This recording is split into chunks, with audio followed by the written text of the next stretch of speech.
여행을 가는 분들도 많고 여행을 오시는 분들도 지금 뭐 많은 상황인데 이 인천공항 이용객이 역대 최다라고 합니다.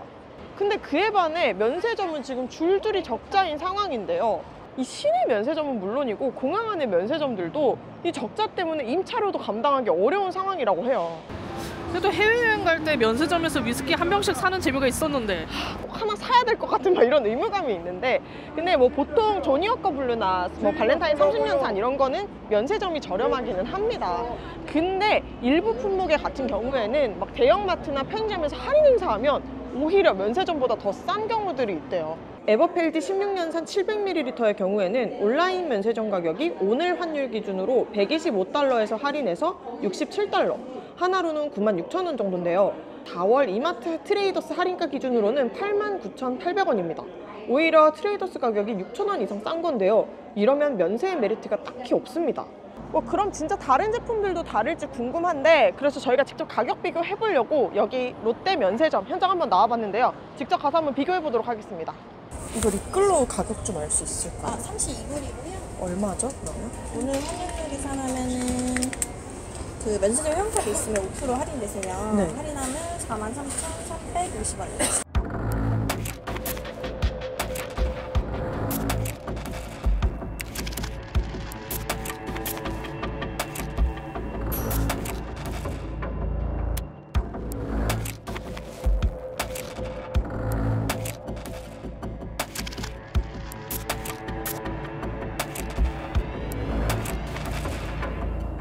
지금 위에서 이제 가격을 좀 비교해보고 왔는데 아까 우리 주류는 일부 품목에서 가격이 더 저렴하다는 거 확인했잖아요. 제가 화장품도 좀 확인을 해봤어요. 제가 좋아하는 립글로즈 요거 확인을 해봤는데 가격 차이 없습니다.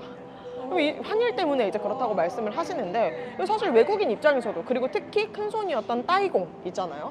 굳이 면세점, 한국 면세점까지 와서 바리바리 싸서 들고 가는 이 수고를 들일 필요가 없을 정도로 마진이 안 남을 것 같아요. 이 정도 가격 차이면. 원래 면세점은 엄청나게 저렴해야 메리트입니다. 근데 이 정도 가격 차이? 메리트라고 볼 수 없는 수준이죠, 이제. 그래서 이런 인식들이 깔리면서 10년 전만 해도 화랑에 화랑을 거듭하던 면세점 업계가 지금은 완전히 초토화 상태입니다. 우리나라 면세점 세계 1위였거든요. 2019년 기준으로 24조 원까지 연매출이 나왔는데 지금은 14조에 머무르고 있습니다. 무려 10조 원이 증발한 거예요.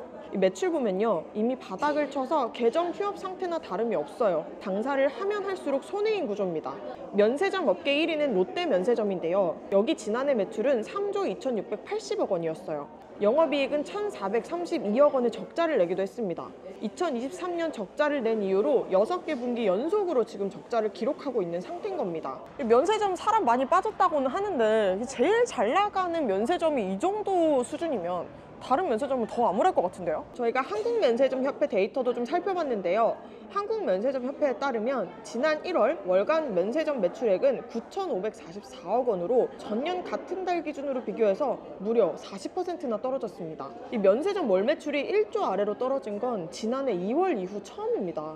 그렇다 보니 이미 손을 털고 나간 면세점도 많습니다. 우리가 잘 알고 있었던 두타 면세점, 하나 갤러리아 면세점 등이 코로나를 이기지 못하고 영업을 종료했고요. SM 면세점이 2023년 최종 폐업을 선언했고, HDC 신라 면세점이 적자가 누적되면서 2024년에는 면세점 사업 철수를 선언했습니다. 최근에는 현대 면세점 동대문점이 폐업을 알렸고요. 희망퇴직까지 받겠다고 보도가 나오면서 다들 충격받기도 했었어요. 지금 저희 명동 메인 상권으로 왔는데 사람 너무 많아, 기빨리는. 근데 이렇게 사람이 많은데도 면세점 장사가 안 된다는 게 너무 충격이긴 한데, 그래서 상황이 이렇다 보니까 면세점 입찰 경쟁 사라진 지 오래입니다. 예전에는 이 인천공항 면세점 입찰받기 위한 경쟁이 진짜 전쟁터를 방불케 할 정도로 엄청 치열했거든요. 근데 지금은 입찰 참여 기업조차 찾아볼 수 없습니다.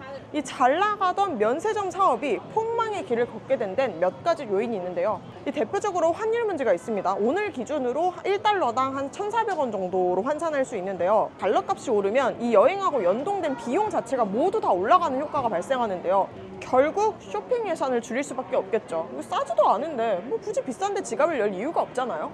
그래서 저희가 아까 면세점도 가봤지만 이 고가의 명품 브랜드가 위치한 층에는 사람들이 거의 없었고요. 식품, 주류, 의류 좀 저렴한 품목들 파는 곳에만 이 고객들이 몰려있는 모습을 저기 또 확인할 수 있었거든요. 실제 매출 데이터를 봐도 환율이 오를수록 면세점 매출이 급감하는 이런 추세가 뚜렷합니다.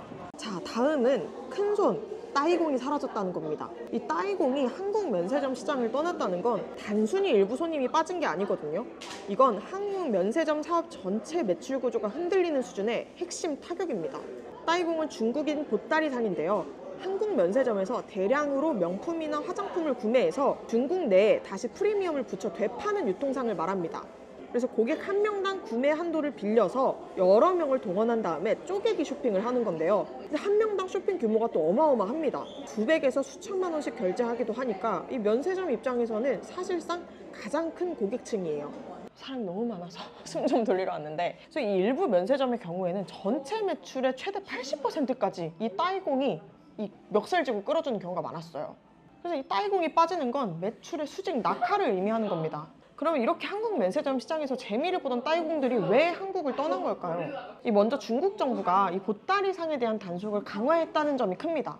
실제로 2019년부터 전자상거래법 강화하면서 이 규제 강화했고요. 또 세관에서 면세품을 몰수하는 사례도 많았어요. 면세점 리베이트가 대폭 줄어들었다는 점도 원인입니다. 예전에는 면세점이 따이공들을 불러들이려고 최대 30%에 달하는 리베이트를 줬거든요. 하지만 이제는 정부 단속이 생겼고 면세점도 출혈 경쟁을 줄이기 위해 혜택을 축소하기 시작했죠. 예전만큼 혜택이 와닿지 않으니 고생해서 올 이유가 없습니다.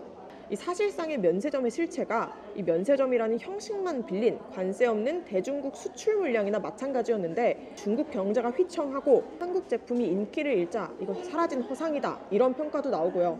이 면세점의 공백은 누가 채우고 있을까요? 이 로컬 제품이 많은 올리브영과 다이소가 채우고 있습니다.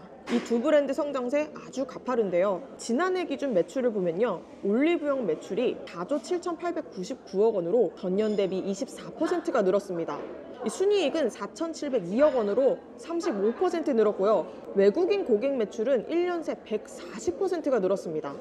지난해 다이소 매출도 한번 살펴볼까요? 지난해 다이소 매출은 3조 9,689억 원이고요. 영업이익은 3,711억 원입니다.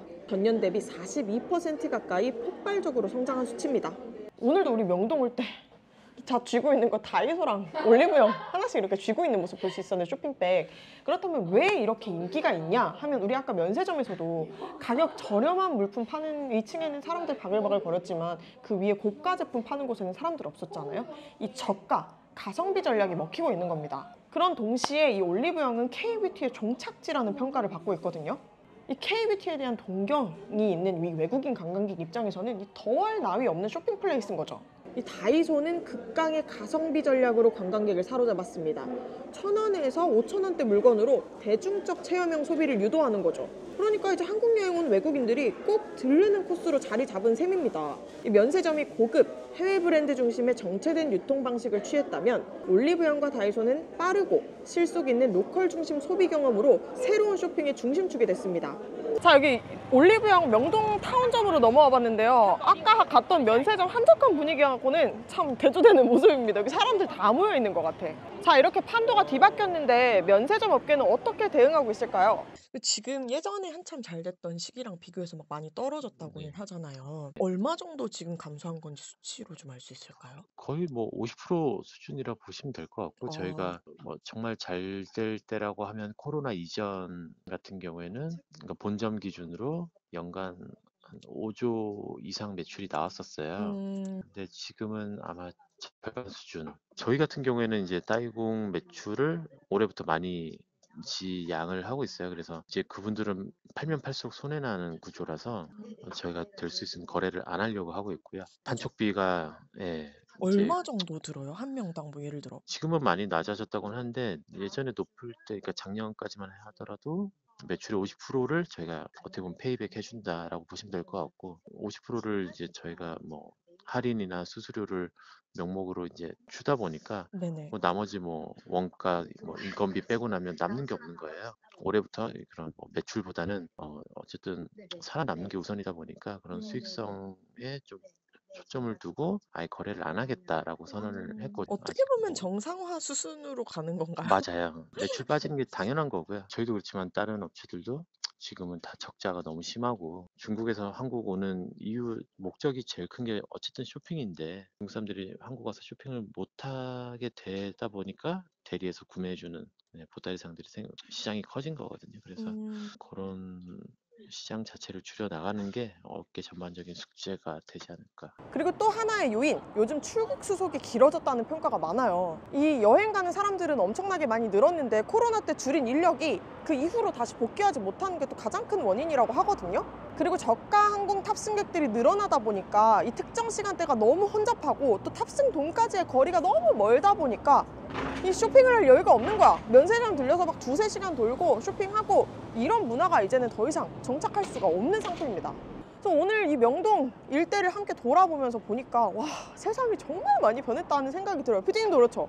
이 관광객들이 면세점에 있는 게 아니라 다이소, 올리브영에 죄다 바글바글 몰려있어요. 옛날 명세점을 방불케 하는 모습이야. 이제 뭐 새로운 소비자를 위한 새로운 판짜기가 있어야 이 면세점에 다시 부활을 꿈꿀 수 있지 않을까요? 그래서 오늘 같이 한번 돌아봤는데 여러분은 이 면세점의 미래에 대해서 어떻게 생각하시는지도 궁금합니다. 좋아요 꾹 눌러주시고 여러분 오늘 영상 보시고 의견 어떠신지도 댓글로 남겨주세요. 안녕!